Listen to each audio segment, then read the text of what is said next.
Welcome back, everybody. Happy New Year. This is my first video of the new year, and it's the first day of the new year. You probably won't be watching this video as soon as it comes out because you were up all night. Don't worry, I probably won't be awake either.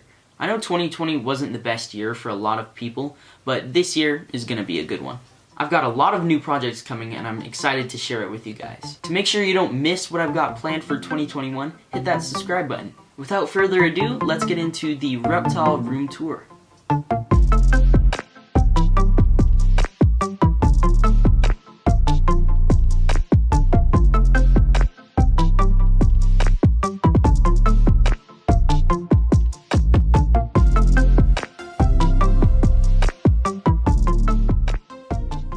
Alright, so before I go and talk about each individual reptile, this is not the final reptile room. I wanted to do a room tour now, and then one after some of those projects are completed. Let's start out with my first ever reptile. This is Kamikaze, the bearded dragon. I've had Kamikaze for right around 4 years now. And I know this enclosure is not appropriate for an adult bearded dragon. This is a 40-gallon breeder and it is far too small for him. Well, one of the projects I'll be working on this year is building his new enclosure. I am going to custom build a 4-foot by 2-foot by 2-foot enclosure. I personally believe that is the minimum enclosure requirement for an adult bearded dragon. This is also probably my most tame reptile. He is the nicest one out of all of them. He doesn't seem to mind handling at all. Here's a better look at Kamikaze. I got this guy from a Petco 4 years ago. Back then I didn't know that the conditions that they keep their reptiles in is not good.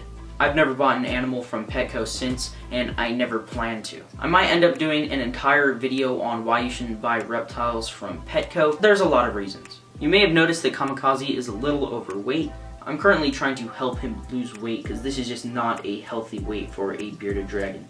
I love bearded dragons. I can see why they're so popular. Not many reptiles will just hang out with you for a long period of time. Even though I got a bearded dragon for my first reptile and it did work out fine, I would not recommend them for beginners. Alright, now I'm going to put Kamikaze back in his enclosure and we'll move on to the rack behind me. Alright, where should I start on these enclosures? We'll start at the bottom, down here. The reason this tank is on the bottom of the rack is because it's very, very heavy. That's because I have 50 pounds of play sand in here. Peter's banded skinks will be buried most of the day, so you gotta give him room to kind of swim in the sand. There she is.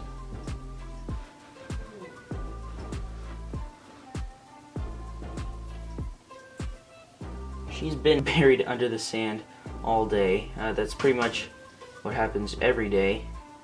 And at night she'll sometimes come out. I'm not normally awake at night to see her come out though. I've had this girl for a month and a half now. She is doing great. She's very calm. She can be pretty fast when she gets warmed up, but for the most part, pretty chill. She eats crickets and lettuce, but I'm going to get some roaches in there very soon too. Peter's banded skinks are so cool to feed. They're omnivores. They're pretty gentle with their food. It's kind of weird. They like very slowly just chomp on crickets and stuff.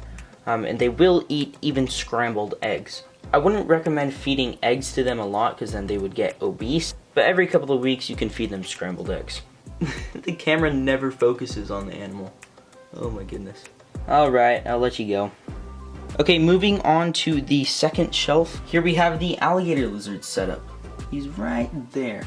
He likes to sit up there. This is kind of where he hides all the time. He is by far one of the most friendly alligator lizards I have ever met. He has literally never tried to bite me, and he will eat crickets straight out of my hand. The story on how I caught this guy is kind of funny. I was watching a movie downstairs, and after the movie, I went up the stairs to go back up to my room. He was in the middle of the stairs just walking around, and so I picked him up, set this tank up real quick. It did not look like this. It looked much worse, and I've had him ever since. He literally ate the next day. He was not hesitant to eat at all. Sometimes you can get that with wild-caught animals, but this guy was not like that. He is an awesome lizard. I wonder where he's gonna go. He'll probably just go back into his hide. Oh, there he goes. He went back into the little flower over there. Alright, moving up even higher to the third shelf, we have the mourning geckos. First off, I wanted to start out by saying this is not their final enclosure. In fact, I've already ordered their enclosure, it just isn't here yet.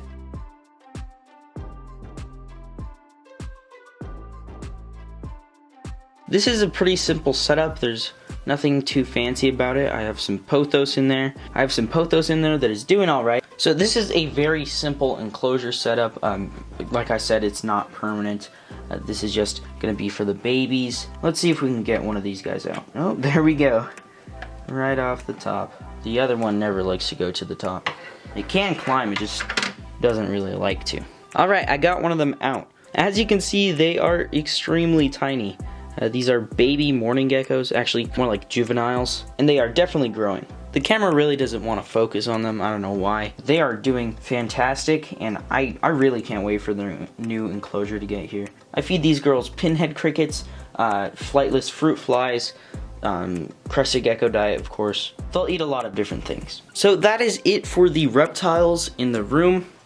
I actually don't have any other reptiles. I only have 5. Well, that's it for the tour. I hope you guys enjoyed today's video. If you did, make sure to hit the like button and comment below. Make sure to subscribe with post notifications on, because like I said, we have tons of cool new stuff coming this year.